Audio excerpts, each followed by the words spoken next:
station, let's beat it. So we did swing out to the circles this time. You guys did great. We're gonna practice a whole bunch more next week. So we did rock, step, triple step, step, step, triple step.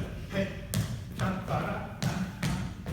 That's basically what we did a million times. Remember, leaders, on a swing out, it's linear and you let go.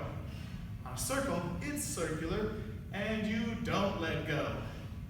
Follow our advice?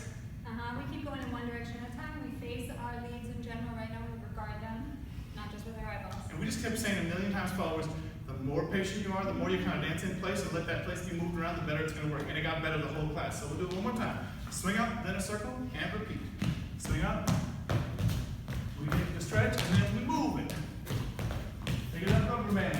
1, 2, 3, 4. Stretch the rubber band, move it, and let it go. Hold on. That's it.